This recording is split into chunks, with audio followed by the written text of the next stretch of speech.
जरा सोचिए, ब्रह्मांड में एक अल्टीमेट डिलीट बटन, एक ऐसी चीज जो किसी भी दूसरी चीज को, चाहे वो एक तारा हो या एक पूरी गैलेक्सी, उसे निगल सकती है और उसकी सारी पहचान, सारी जटिलता को मिटा सकती है। और आखिर में बचते हैं सिर्फ 3 नंबर, उसका वजन, उसका घुमाव और उसका चार्ज। बस आज हमारे श्रोता ने जो मटेरियल भेजा है वो इन्हीं ब्रह्मांडीय रहस्यों पर हैं। हम ब्लैक होल और सिंगुलैरिटी की दुनिया में एक गहरी डुबकी लगाने वाले हैं। हमारा मिशन सिर्फ ये समझना नहीं है कि ये क्या है, बल्कि ये भी जानना है कि ये भौतिकी के नियमों को कैसे तोड़ते मरोड़ते हैं। और इस सफर में हम स्टीफन हॉकिंग और लियोनार्ड सस्किंड जैसे महान वैज्ञानिकों के बीच हुई एक जबरदस्त बौद्धिक जंग की कहानी भी सुनेंगे। ठीक है, तो चलिए शुरू करते हैं। स्रोत हमें सीधे एक बहुत ही अजीब जगह पर ले जाते हैं जिसे सिंगुलैरिटी कहते हैं। कहा जाता है कि ये स्पेस टाइम के ताने बाने में एक दरार जैसी है, एक ऐसी जगह जहां फिजिक्स के सारे नियम जवाब दे जाते हैं। और दिलचस्प बात यह है कि ये इतनी अजीब जगह है कि भौतिक विज्ञानी इस पर भी एकमत नहीं है कि इसे ठीक से परिभाषित कैसे किया जाए। आप ये नहीं कह सकती कि देखो वो रही सिंगुलैरिटी, क्योंकि जहां सिंगुलैरिटी होती है वहां जगह या स्थान का कॉन्सेप्ट ही खत्म हो जाता है।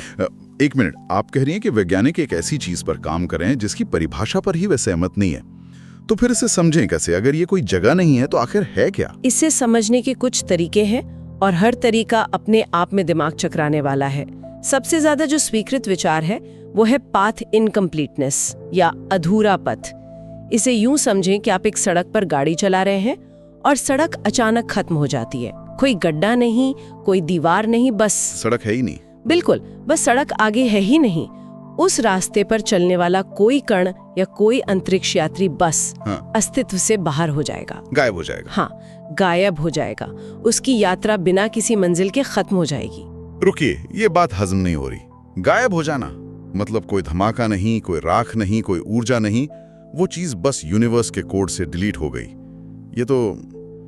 ये तो ऊर्जा संरक्षण जैसे भौतिकी के सबसे बुनियादी नियमों के खिलाफ लगता है। आपने बिल्कुल सही पकड़ा। यही तो इसे इतना बड़ा रहस्य बनाता है। ये हमारे जाने पहचाने भौतिकी के नियमों की सीमा है। दूसरा एक और विचार है जो कर्वेचर पैथोलॉजी या वक्रता विकृति से जुड़ा है। हाँ, ये ज्यादा सिना हुआ लगता है। मतलब एक ऐसी जगह जहां स्पेस टाइम इतना ज्यादा मुड़ गया है कि गुरुत्वाकर्षण अनंत हो गया है, जैसे किसी चीज को एक बिंदु में निचोड़ दिया गया हो। करीब करीब वैसा ही, लेकिन यहाँ भी एक पेंच है। स्रोत एक बहुत ही चौंकाने वाली बात बताते हैं। ये अनंत गुरुत्वाकर्षण शायद हर किसी के लिए एक जैसा ना हो। मतलब ये आपके मूवमेंट पर निर्भर कर सकता है। हो सकता है कि एक अंतरिक्ष यात्री जो सीधे सिंगुलैरिटी की तरफ जा रहा है वो अनंत ज्वारीय बलों से कुचलकर स्पैगेटी जैसा बन जाए। स्पैगेटी जैसा, उफ, भयानक कल्पना है। लेकिन एक दूसरा अंतरिक्ष यात्री जो बस उसके पास से एक खास एंगल और स्पीड से गुजर रहा है, उसे शायद कुछ भी महसूस ना हो। सच में? हाँ, और वो सुरक्षित निकल जाए। ये सिर्फ कहाँ का सवाल नहीं है, बल्कि कैसे आप वहां पहुंचते हैं ये भी मायने रखता है। ये तो पागलपन है। मतलब मेरे लिए वो मौत का कुआं है और मेरे बगल से गुजरने वाले किसी और के लिए वो बस एक सामान्य दिन है। लेकिन सबसे बड़ा सवाल, क्या ये सिंगुलैरिटी सच में मौजूद है या ये सिर्फ गणित के समीकरणों में दिखने वाली कोई गड़बड़ी है जिसे हम समझ नहीं पाए हैं? यही सवाल दशकों तक वैज्ञानिकों को परेशान करता रहा। फिर आए रॉजर पेनरोज, स्टीफन हॉकिंग और रॉबर्ट गेरॉच। उन्होंने अपने सिंगुलैरिटी प्रमेयों से गणितीय रूप से ये साबित कर दिया कि अगर कुछ सामान्य भौतिक स्थितियां लागू होती हैं, जैसे कि गुरुत्वाकर्षण हमेशा आकर्षित करता है, कभी धकेलता नहीं, तो सिंगुलैरिटी का बनना अनिवार्य है। अनिवार्य है? हाँ, विशेष संभव नहीं है, बल्कि ब्रह्मांड के नियमों का एक जरूरी हिस्सा है। और सबसे बड़ा सबूत हमारा अपना ब्रह्मांड। माना जाता है कि इसकी शुरुआत भी एक विशाल सिंगुलैरिटी से हुई थी, बिग बैंग। तो ये सिर्फ थियरी नहीं है। और जैसा कि स्रोत बताते हैं, ये सिंगुलैरिटीज अक्सर ब्लैक होल के दिल में छिपी होती हैं। तो अब हम असल मुद्दे पे आते हैं। ये ब्लैक होल क्या बला है? बिल्कुल, ब्लैक होल उस सिंगुलैरिटी के चारों ओर का सुरक्षा कवच है। क्लासिक परिभाषा तो ये है कि ये स्पेस टाइम का वो क्षेत्र है जहां गुरुत्वाकर्षण इतना शक्तिशाली है कि कुछ भी, यहां तक कि प्रकाश भी, उससे बचकर बाहर नहीं निकल सकता। इसकी जो बाहरी सीमा है उसे इवेंट होराइजन या घटना क्षितिज कहते हैं। Point of no return. सही, इसे पॉइंट ऑफ नो रिटर्न की आखिरी लाइन समझ लीजिए। इवेंट होराइजन, ये शब्द सुनने में बड़ा नाटकीय लगता है। तो अगर कोई अंतरिक्ष यात्री इसे पार कर रहा हो तो क्या उसे महसूस होगा? कोई अलार्म, कोई अदृश्य दीवार? यही तो सबसे अजीब बात है। स्रोतों के अनुसार इवेंट होराइजन पर स्थानीय रूप से कुछ भी खास महसूस नहीं होता। एक अंतरिक्ष यात्री उसे पार कर जाएगा और उसे पता भी नहीं चलेगा। उसके लिए वो स्पेस का एक और सामान्य बिंदु होगा। और उसे पता तब चलेगा जब वो वापस जाने की कोशिश करेगा। हाँ, जब तक कि वो मुड़कर वापस जाने की कोशिश ना करे और पाए कि ये असंभव है। लेकिन एक और बात है जो स्रोतों में लिखी है और जो मेरे दिमाग को पूरी तरह से उलझा रही है, वो ये कि इवेंट होराइजन भविष्यदर्शी होता है। इसका क्या मतलब है? क्या स्पेस टाइम भविष्य जानता है? ये तो ज्योतिष जैसा लग रहा है, फिजिक्स जैसा नहीं। हाँ, मैं आपकी उलझन समझ सकती हूँ। ये भविष्यदर्शी शब्द थोड़ा भ्रामक हो सकता है। इसका मतलब ये नहीं है कि ब्लैक होल के पास कोई जादुई शक्ति है। इसका मतलब ये है कि आज इवेंट होराइजन की सटीक लोकेशन कहाँ होगी, ये इस बात पर निर्भर करता है कि भविष्य में कितना और क्या-क्या पदार्थ उस ब्लैक होल में गिरने वाला है। क्या? हाँ, ये एक ग्लोबल प्रॉपर्टी है, लोकल नहीं। आप इसे किसी डिटेक्टर से माप नहीं सकते। इसकी स्थिति पूरे स्पेस टाइम के भविष्य के इतिहास पर निर्भर करती है। अब विश्वसनीय है तो ठीक है, एक बार कोई चीज इवेंट होराइजन के अंदर चली गई तो वो हमेशा के लिए फंस गई। लेकिन उस चीज का होता क्या है? मतलब एक पूरा तारा जिसमें खरबों टन हाइड्रोजन, हीलियम, लोहा होता है, उसकी सारी जानकारी का क्या होता है? यहीं पर नोहेर प्रमेय आता है ना? हाँ, और ये भौतिकी के सबसे खूबसूरत और चौंकाने वाले विचारों में से एक है। सोचिए, ब्रह्मांड की सबसे जटिल चीज, एक सुपरनोवा का मलबा या सितारों से भरी एक पूरी गैलेक्सी जब ढहकर एक ब्लैक होल बनाती है तो उसकी सारी पहचान, सारी जटिलता सब खत्म। उसका हर गुण मिटा दिया जाता है। अंत में सिर्फ 3 नंबर बचते हैं: उसका कुल द्रव्यमान, उसका कोणीय संवेग और उसका विद्युत आवेश। मतलब एक तारे का तापमान, उसका रंग, उसकी मैग्नेटिक फील्ड, सब कुछ डिलीट हो जाता है। सब कुछ। इसीलिए खगोल भौतिकीविद सुब्रमण्यन चंद्रशेखरन ने इन्हें ब्रह्मांड में सबसे उत्तम स्थूल वस्तुएं कहा था। उत्तम वस्तुएं क्योंकि उनमें कोई फालतू की जटिलता नहीं होती। वे परम सरलता का प्रतीक है। तो जब हम इवेंट होराइजन टेलीस्कोप से M87 की वो प्रसिद्ध तस्वीर देखते हैं, वो नारंगी डोनट जैसी, तो हम असल में इसी उत्तम वस्तु की परछाई देख रहे होते हैं। बिल्कुल। और जब लाइगो जैसी ऑब्जर्वेटरीज 2 ब्लैक होल के टकराने से पैदा हुई गुरुत्वाकर्षण तरंगों को सुनती हैं, तो हम असल में इन सरल विशाल वस्तुओं को स्पेस टाइम के ताने बाने में लहरें पैदा करते हुए महसूस कर रहे होते हैं। ठीक है, तो हमारे पास ये उत्तम, सरल और पूरी तरह से काली वस्तुएं हैं। यहां तक सब ठीक है, लेकिन फिर स्रोत एक ऐसा मोड़ लेते हैं जिसकी मैंने कल्पना भी नहीं की थी। वे इन ब्लैक होल को गर्मी, तापमान और अव्यवस्था, मतलब एंट्रोपी से जोड़ने लगते हैं। एक ब्लैक होल का भाप के इंजन से क्या लेना देना हो सकता है? यहीं पर कहानी असल में दिलचस्प हो जाती है। 1970s के दशक की शुरुआत में जेकब बेकेनस्टीन और स्टीवन हॉकिंग जैसे भौतिकविदों ने देखा कि ब्लैक होल के नियम थर्मोडायनामिक्स के नियमों से अजीब तरह से मिलते जुलते हैं। उन्होंने ब्लैक होल यांत्रिकी के 4 नियम बनाए जो थर्मोडायनामिक्स के 4 नियमों की हूबहू नकल लग रहे थे। एक मिनट, क्या ये सिर्फ एक गणितीय संयोग था? मतलब नियम एक जैसे दिखते हैं लेकिन उनका असली मतलब तो अलग अलग होगा, है ना? शुरू में सबको यही लगा। ये सादृश्यता हैरान करने वाली थी। ब्लैक होल का कुल द्रव्यमान ऊर्जा की तरह व्यवहार कर रहा था, उसकी सतह का गुरुत्वाकर्षण तापमान की तरह, और सबसे जरूरी, ब्लैक होल के इवेंट होराइजन का सतही क्षेत्रफल एंट्रोपी, यानी किसी सिस्टम में अव्यवस्था का माप, उसकी तरह व्यवहार कर रहा था। एंट्रोपी, अव्यवस्था।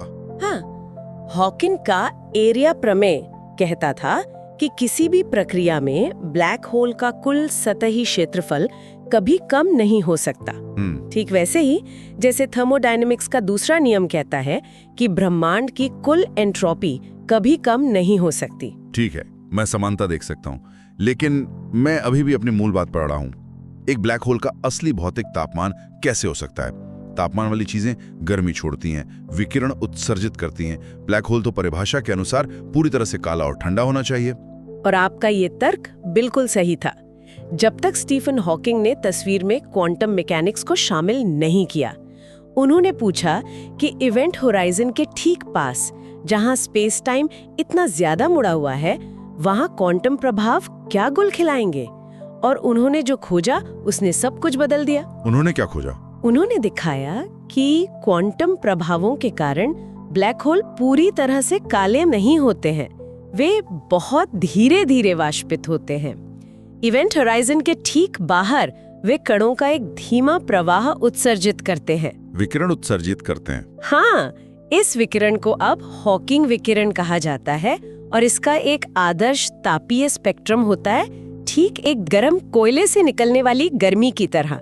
इसका मतलब था कि ब्लैक होल का एक वास्तविक भौतिक तापमान होता है, वो सादृश्यता कोई संयोग नहीं थी। तो ये सिर्फ एक गणितीय ट्रिक नहीं थी, ये एक गहरा भौतिक संबंध था। हाँ। गुरुत्वाकर्षण, क्वांटम सिद्धांत और थर्मोडायनामिक्स, भौतिकी के 3 अलग-अलग स्तंभ एक ही चीज का वर्णन करने के लिए एक साथ आ रहे थे। ये तो बहुत बड़ी खोज रही होगी। यह 20वीं सदी की भौतिकी की सबसे बड़ी खोजों में से एक थी, लेकिन इस शानदार खोज ने अनजाने में एक बहुत बड़ी समस्या को भी जन्म दे दिया। एक ऐसा विरोधाभास जिसने भौतिकी की दुनिया में भूचाल ला दिया। एक ऐसा विवाद जिसे भौतिक विज्ञानी लियोनार्ड सस्किंड ने अपनी किताब में ब्लैक होल युद्ध का नाम दिया। ब्लैक होल युद्ध, ये सुनने में ही गंभीर लग रहा है। ये किस बारे में था? यह सूचना के बारे में था।